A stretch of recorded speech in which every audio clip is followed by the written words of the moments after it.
Sakata la mali za aliyekuwa kiongozi wa klabu ya Simba marehemu Zakaria Hanspop bado linaendelea kuchukua sura mpya, na hii ni baada ya wafanyakazi zaidi ya 30 kujitokeza katika ofisi za kampuni hiyo zilizopo Mbezi Jogoo kudai madai yao ya mishahara, ambapo wanadai mishahara ya miezi 14 pamoja na malimbikizo. Hawa ni baadhi ya wafanyakazi walijitokeza nje ya kampuni hiyo. Kwa majina anaitwa Christopher Paulo Marugu, ni mwakilishi wa wafanyakazi kama unavyowaona hapa, wafanyakazi wa Zakaria Hanspop marehemu ambaye alifariki mwaka 2021. Kwa chini ya uongozi wa mdogo wake, kiukweli tumepata matatizo makubwa sana hapo. Wafanyakazi hatujalipwa mishahara ya miezi 14 pamoja na michango ya NSSF haijawasilishwa ya miezi 11 ambao katika mishahara ambao waliokuwa wameshatulipa, lakini mishahara ambao tunayodai ni miezi 14 mpaka sasa. Hivyo tunaomba serikali iweze kutusaidia swala hili wafanyakazi, kwa sababu maisha ni magumu. Kuna baadhi ya wafanyakazi hapa wengine walifariki na wenyewe pia walikuwa wanadai katika kampuni. Mara ya mwisho nyinyi mnaongea na mdogo wake Zakaria Hanspop ambaye ndo alikuwa msimamizi, aliwaambia nini? Mara ya mwisho kukutana na mdogo wake marehemu Hanspop ni tarehe 14 katika ofisi ya mkuu wa mkoa mwaka 2026. Baada ya kukutana naye alikubali kuwa atalipa hiyo mishahara, na kuna baadhi ya barua tulikuwa tukupewa wafanyakazi, ila alipewa amri ya kutupatia hizo barua. Kweli barua tumepata, ila malipo yetu hatujapata mpaka sasa. Na labda kuna wafanyakazi wa kada aina gani na kada aina gani? Yaani watu wanafanya shughuli gani na shughuli gani?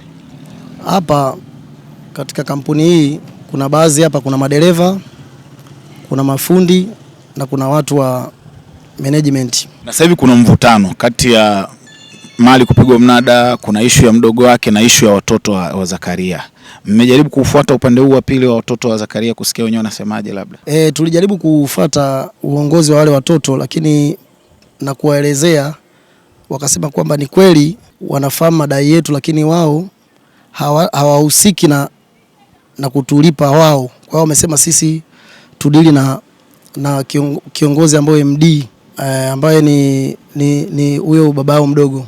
Kwa jina mimi naitwa Amri Musa Balanya, ni mfanyakazi wa kampuni ya ZH Pop Limited ikiwa chini ya uongozi wa mdogo wake. Kiukweli huyu bosi wetu mdogo wake, kazi tulioifanya kulipwa, amelipwa hela yote na contract ambayo tulikuwa tunapeleka mzigo, lakini upande wa wafanyakazi hakutujali kabisa hadi sasa. Tunaomba serikali itusaidie hili swala kiundani tupate haki zetu. Ni kweli tuna miezi 14 watu wamefukuzwa kwenye majumba ya kupanga, ndoa za watu zimevunjika.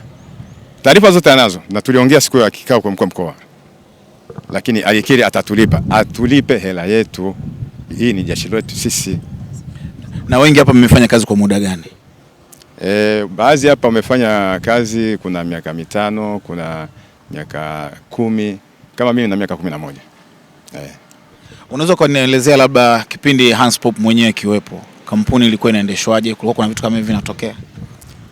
Naamini kabisa marehemu wakati bado yupo, kampuni ilikuwa inaenda vizuri na tulikuwa hatudai mishahara. Tunafanya kazi, anabili, hela inaingia, wafanyakazi tunalipwa kwa muda.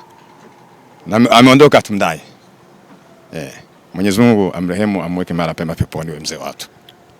Okay. Na kikao chenu cha mkuu wa mkoa, kitu ambacho labda aliyekutangulia aje kiongea, labda ni kitu kipi ambacho mlikubaliana pia na tajiri na mnaona hakijatekelezwa na bado yamekuwa ni mateso kwenu? Swala la NSSF limetekelezwa kwa mujibu wa maagizo la katibu mkuu wa mkoa, lakini katika utekelezaji wake kuna michango ilikuwa nakatwa kwenye mishahara yetu kule haiingizwi. Hilo pengo la kwanza hilo. Yaani kuanzia 2023 Novemba hadi 2025 tunapokea barua za kustaafu au kusimamisha kazi. Hakuna mchango wote ulioingia kwenye NSSF. Upande wa mishahara kuanzia hapo 2023 hadi leo hatuna chochote tunachokipata. Yaani tuseme katika hesabu tupigana na mahesabu ni miezi 14 hatujalipwa hadi leo. Tunaishije? Section yangu ni askari. Tatizo kubwa linalotufanya mpaka sasa hivi tufikie hapa ni madai ya kulipwa mishahara yetu ya miezi 14 na baadhi ya malipo yetu ya NCCF. Kwa sababu NCCF tumepewa pesa pungufu. Kuna mapengo mengi toka ulivyoambiwa toka tarehe 23 mwaka 2023 mwezi wa 11. Sasa ndio tuliopewa hiyo hela. Na hata hivyo humo kulikuwa mapengo. Na hizo barua tumezipata kwa malalamiko makubwa baada ya kufika kwa mkuu wa mkoa. Ndipo pale wakaamrishwa tuandikiwe barua sisi basi tupate hata kidogo hii ya NCCF iliyokuwepo huko. Basi sisi tupate hayo madai mengine yatakuwa yanafuatiliwa kama vile tunavyofuatilia. Sasa mkuu wa mkoa katibu akatuambia nyinyi chukueni hizo barua na masuala mengine yatafuatiliwa. Mpaka sasa hivi bado hatujapata uhakika kwa sababu tunadai mishahara, tunadai mapungufu ambayo yaliyokuwemo kwenye NCCF. Kwa hiyo haya ndio malalamiko yetu. Tunaishi katika mazingira magumu.